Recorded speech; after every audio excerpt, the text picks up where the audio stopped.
Bueno, pues hablando amigos acerca de las 40 horas de trabajo, de pasar de 48 horas a 40 horas. Como se recordará, y hace algunos meses también les platicaba yo de esto, causó controversia en algunos usuarios que decían que estaban a favor, otros en contra, pero y que también estaban a favor de los patrones, pero una cuestión patronal que también pues hay ahí mucha controversia porque parece ser que esto no les gusta, no les agrada. También algunos trabajadores, por supuesto, que se oponen a que se implemente esto. Esto ocurrió en el mes de abril cuando se discutió por primera vez. Ahora en la nueva sesión que habrá en la Cámara de Diputados podría tomarse en cuenta este tema de nueva cuenta, ponerse a discusión.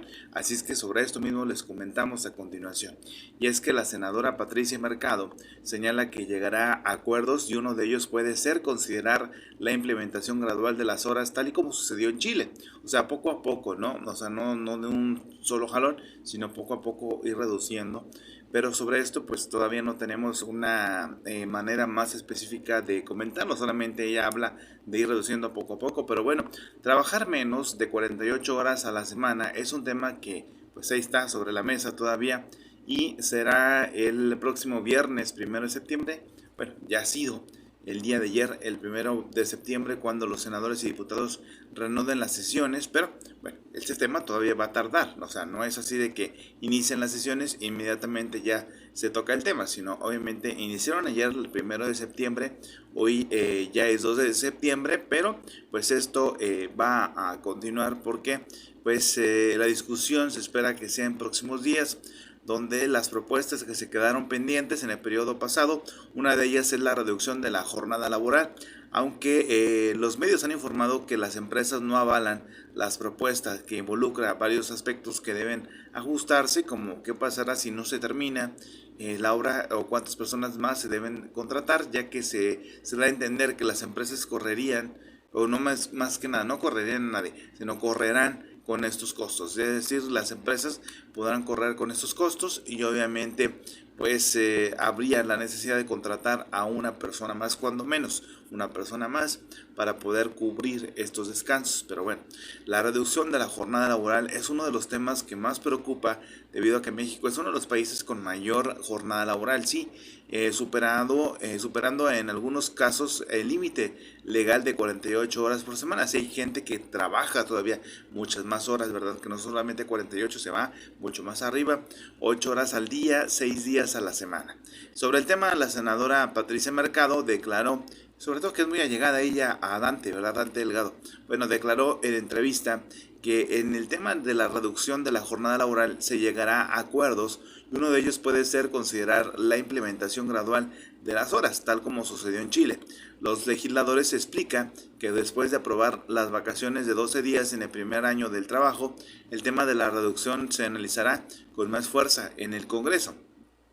Dijo que lo que se aprobó en Chile en abril del 2023 fue reducir las 45 horas semanales a 40, pero con el siguiente esquema. Es decir, en 2024, 44 horas, después 2025, 43 horas. O sea, ir bajando poco a poco, como les decía, ¿no? 2026, 42 horas, 2027, 41 horas, hasta llegar a las 40 horas en 2028. O sea, se aprueba y cada año se va reduciendo una hora. Obviamente habrá un tope, no quiere decir que después no vayas a trabajar ninguna hora, ¿no? Habrá un tope, o sea, hasta tantas horas, pero obviamente pues ir reduciéndolo gradualmente, o sea, poco a poco. De aprobarse el tema en ambas cámaras, este podría ser un ejemplo de cómo quedaría el esquema de implementación para que las empresas tengan tiempo de hacer los ajustes pertinentes. En Latinoamérica, la jornada laboral de 40 horas por semana no es nueva.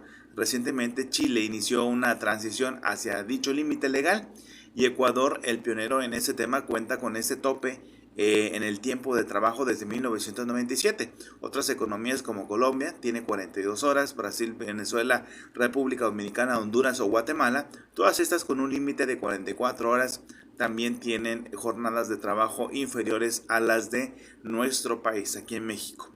En casi toda Europa y el norte de Asia, las jornadas laborales que más predominan son las de 40 horas por semana. Solo economías como las de India, Bangladesh o Tailandia conservan en sus legislaciones un límite de 48 horas o más en sus horas de trabajo, según los datos de la Organización Internacional del Trabajo. Y bueno, pues una de las grandes preguntas que podría hacerse una persona, ¿verdad? Un trabajador común es, ¿deben modificar el contrato? Una de las interrogantes que se plantean precisamente tanto trabajadores como empresarios es que, ¿qué pasará? ¿Qué pasará con el contrato vigente? Y según expertos en la materia, si es aprobado por el Congreso, tendrá un periodo de vigencia, es decir, de entrada en vigor, tiempo que las empresas pueden aprovechar para establecer por sí mismas los mecanismos necesarios para sus operaciones. Los contratos individuales deben adaptarse a la jornada laboral y deben contener una adenda, es decir, adiciones o complementos que todos los empleados deben firmar. Y bueno, pues en caso de que algunas empresas no utilicen ese tiempo para ajustar jornadas y productividad, deberán cumplir con el pago de horas extras, ¿no? Se debe pagar horas extras desde el primer día efectivo a partir de las 40 horas semanales completas. En caso contrario, se tendrá que revisar cómo queda el pago del sexto día laborado y el día de descanso que se tendrá que elaborar. Bueno, ¿qué pasará con la hora de comida? Según lo establecido en la Ley Federal del Trabajo, en el artículo 63, los empleados tienen derecho a un tiempo dedicado a la ingesta de alimentos durante su jornada laboral. Esta pausa debe ser de al menos 30 minutos por un turno de trabajo en una jornada continua. Y bueno, pues en jornadas especiales los trabajadores deben disfrutar de al menos una hora de descanso cada 6 horas laboradas para tomar sus alimentos. Si la jornada abarca el turno nocturno, se debe de se debe proporcionar, mejor dicho, un periodo de descanso durante la noche. Sí, si las jornadas que son especiales, pueden denominarse como especiales, los trabajadores deben disfrutar de al menos una hora de descanso cada 6 horas laboradas. Así, cuando hay jornadas que pues hay que trabajar mucho más tiempo, ¿verdad? De lo acordado. Y la hora de la comida no forma parte del tiempo de la jornada laboral. Se considera un derecho fundamental para los empleados, sí, esto hay que aclararlo, por lo que no se paga como una hora extra ni se incluye como parte de la jornada ordinaria. Independientemente de que se apruebe o no la reducción de jornada laboral de 48 a 40 horas a la semana, ninguna empresa tiene el derecho de condicionar, prohibir o suspender la hora de la comida para sus empleados. Es muy importante porque a veces también hay algunos trabajadores que se quejan de que pues no les dan chance, ¿no? de comer, incluso pues prácticamente casi nada, ¿no? Unos 15 minutos, 20 minutos y vámonos. Y esto pues es muy incómodo también para los trabajadores y sobre todo es muy cansado, ¿no? También cuando una persona consume esos alimentos, volver así nada más, pues sí, verdad, es algo también que puede ser contraproducente. Por eso también debe haber un espacio, ¿no? Un espacio de comida, sí, algunos una hora, al menos cuando menos una hora, así debiera de ser, una hora para tener tiempo suficiente. Sabemos que esos minutos restantes ya es decisión del trabajador qué hace con esos minutos, ¿verdad? De sobra, pero bueno, al menos también habrían 2 días de descanso para los trabajadores. Es que vamos a ver qué es lo que pasa en este mes de septiembre, en esta nueva sesión en la Cámara de Diputados, para ver si se aprueba o no esta situación.